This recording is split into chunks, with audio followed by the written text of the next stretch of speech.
je me suis dit, est-ce que tout le monde a envie de porter un masque? Et pour vous, qu'est-ce que ça représente la masque aujourd'hui? Qu'est-ce que vous avez plaisir de vous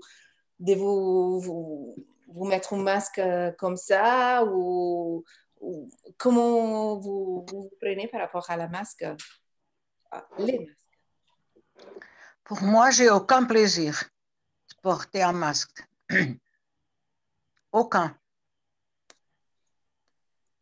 Moi non plus, c'est nous priver de liberté, de parole, de tout. J'ai aucun plaisir à porter un masque, aucun.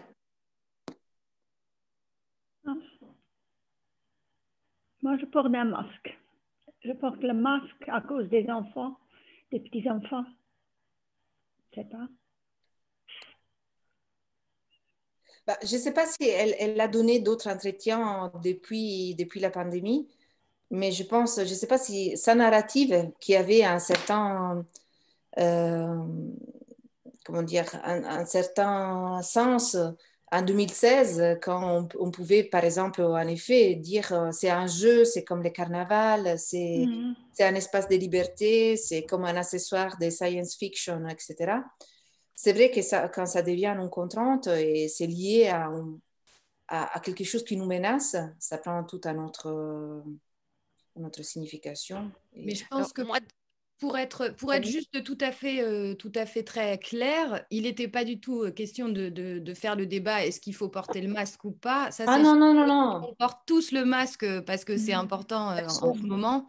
Je crois que le débat était vraiment de se dire, bien sûr, il faut porter le masque, mais après, voilà, je crois que c'est. Je voulais juste le préciser pour pas qu'il y ait de malentendu là-dessus. Non, moi, je trouve.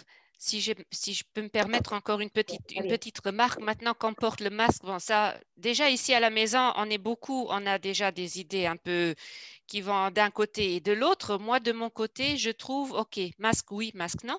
Il a quand même un petit avantage. Dans le temps, vous parlez avec les gens, vous ne les regardez peut-être pas automatiquement. Maintenant, avec le masque, comme vous ne les écoutez, vous les écoutez, mais vous n'entendez pas tout à fait ce que les personnes disent parce qu'à côté, vous regardez automatiquement beaucoup plus les gens. Je trouve que ça a quand même un tout petit avantage. Vous regardez les personnes dans les yeux, dans le visage.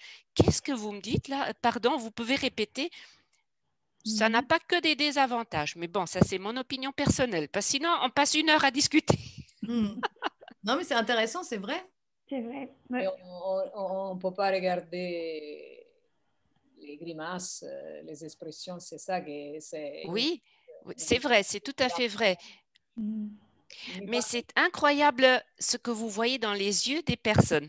Et ce que vous ne voyez pas avant, parce que pour moi, je parle pour moi, on a une autre approche face aux personnes qui sont devant nous, parce que vous les regardez et puis vous découvrez d'autres choses, même des personnes que vous connaissez. Voilà. Imaginez qu'est-ce que. Ouais, c'est vrai. Moi, là, j'ai été frappée parce que je pensais que l'artiste que tu nous as montré, c'était quelque chose de très récent. Et là, tu dis que c'est 2016.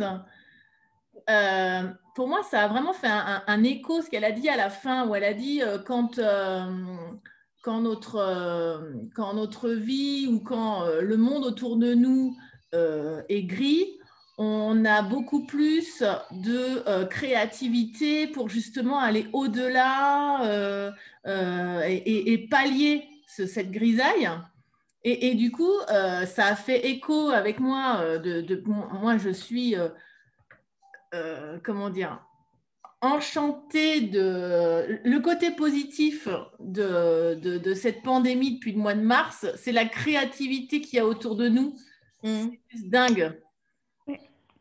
Dans tous les domaines, hein. La capacité de l'humain à aller au-delà, de trouver des solutions, de faire des choses drôles. Enfin, c'est incroyable. Quand tu commences à chercher, c'est juste dingue. C'est dingue. Et j'ai cru qu'elle parlait de ça, mais non, puisque c'est 2016. Donc, Oui,